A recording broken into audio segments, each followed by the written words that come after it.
But my question is, how does somebody who gets outspent, I don't know what the number is, 8-1, 10-1, whatever it is, how does somebody who gets outspent by that much money win the election? Well, first of all, he's not going to spend that kind of money. If he was going to spend that kind of money, he would have stayed in the Senate race. So let's talk about reality. He's not going to spend that kind of money.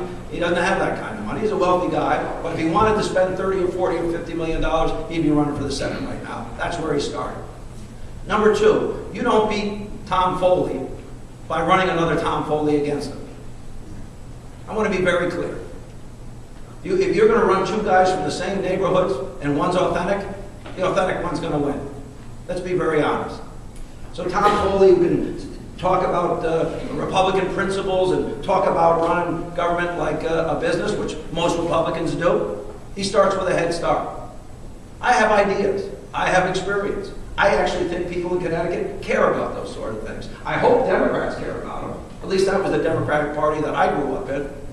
Wherever you were a Democrat and you would embrace democratic ideas, like sick days for people who work, which I'm amazed that we have a candidate for governor who doesn't support it. Yes, it is true. It is true. We have a candidate who appeared here last month who doesn't support sick days for workers.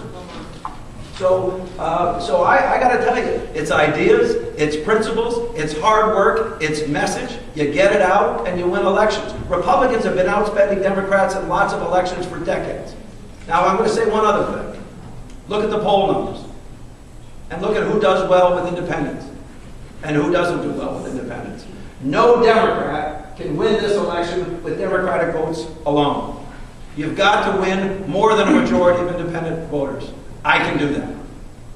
In fact, I'm the one who can do it. So that's my answer. Other questions? Okay? There's two in a row, so we'll go back. Politically speaking, you know that there's a word baggage.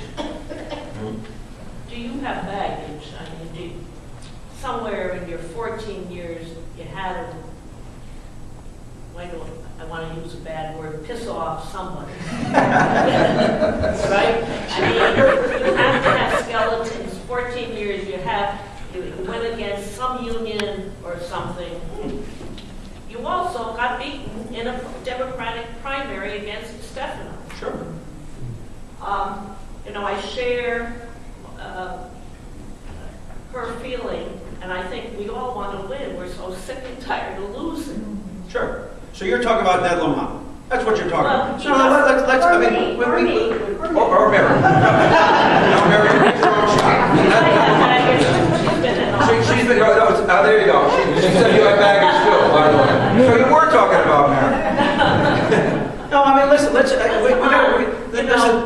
all You out here. scoured the minutes of the last meeting. People can scour your record for the last 14 years. Sure, absolutely. And just like they can scour the record of a businessman. Well, how about this? How about nominating a candidate for governor who on the day after he won the primary had 38% of the vote in a poll and then spent $12 million of his own money and got 40%? How about that? Now, the day I won the convention the last time, with less than the majority of the votes from this delegation, I was 30 points down in the polls. 30 points down in the polls on the day I won the nomination at the convention. And by the time we got to the election 10 weeks later, I lost by 1.3%.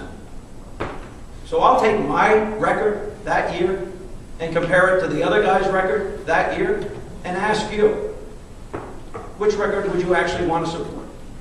Somebody who closed a 30-point gap, or somebody who, after spending $12 million, improved their outcome by 2%?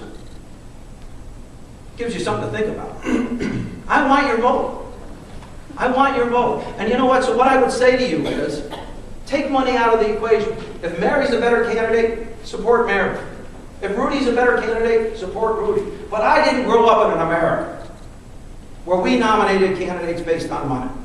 If we did, Abraham Lincoln never would have been president of the United States. That's a reality.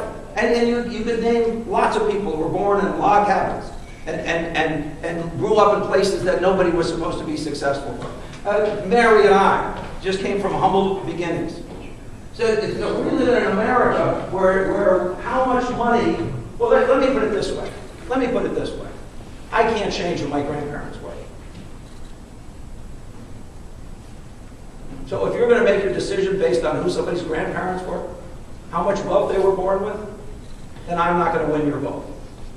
But if you actually look at track records, if you actually scour that record, then I get your vote. Because you care about issues. You care about somebody who actually brought universal pre-kindergarten to a city. You actually care about somebody who actually lowered crime 64%. You care about a mayor of a city that added 5,000 jobs, that built 7,500 units of housing, that has a requirement that 10% of all new housing, multifamily housing, be set aside as affordable. Because I can tell that's who you are. You just have to let yourself be yourself. I didn't know all of a sudden. All right? It's great. Oh, I'm sorry. One more, I'm sorry. Yeah, it's kind of built off Michelle's point about competition. Think about the Republican. I hear a lot of great things from you, core democratic values. I think what they're going to say about you, if you sort of give this speech, you're talking about more government, and it's going to hurt the business climate. So what would your response be in terms of how you're going to grow jobs, do these great things, but also contribute to a positive business climate where you have private employers hiring, building the economy? Sure. So, first of all, I did build jobs. I mean, you know, in a state that has less jobs than we had in 1989, we added thousands of jobs in Stamford, including a headquarters of 2,400 people that opened up the last year, and the announcement of 1,950 jobs moving to Stamford. And those announcements just made in the last 3 months. So I've done that. Number two, I was mayor of the city of Stamford for 14 years, during which I already told you it increased its population by 14,000. By the time I was done being mayor, we had decreased the city size of government by 8.4%. 8.4%. So on that stage, when Tom Foley or Mike Fidelli or somebody says something like that, because you know they're going to say it about Mary or me because we're Democrats, I actually have a track record I can point to. That's what I'm going to say. And just, you know, this whole thing about money, just remember, on election day, everyone who votes is going to know the name of the Democratic candidate and the name of the Republican candidate. And they're going to know what party you're a member of. And they're going to know something about you. I think this idea that you buy elections, it's just not true. CNN had a thing about, there were 50 candidates for Congress who spent at least $500,000 of their own money on the last election cycle. 9 of them won. If you study self-funded candidates, they lose more often than they win in a primary, and they don't win any more than 50% of the time in a gym. Isn't it time we have, let's stop picking candidates because we think they're going to do this or that. Let's just pick the best candidate. And if it's Mary, who I admire and respect so much, or if it's the other guy that we're all kind of dancing around and pretending we're not going to mention his name, that's fine too. But the reality is, we stand for something. We're Democrats. And I'll just go back to my line. I can't change who my grandparents were. But nobody worked harder than me in government. Nobody aspired for more success for his people and looked to distribute opportunity more equally. No one in this state started a universal pre-kindergarten program before I did. No one in this state started a commission to close an urban educational gap before I did. No one had a requirement in their city that 10% of all new multifamily housing be set aside as affordable before I did. So I'll take that record. I'll take my shot. They want to elect Tom Foley, they're going to elect him over the other guy. They want to elect somebody who can run this government, who doesn't need on-the-job training, who's not talking about running government like a business, but preferably like a better government, then they're going to elect me.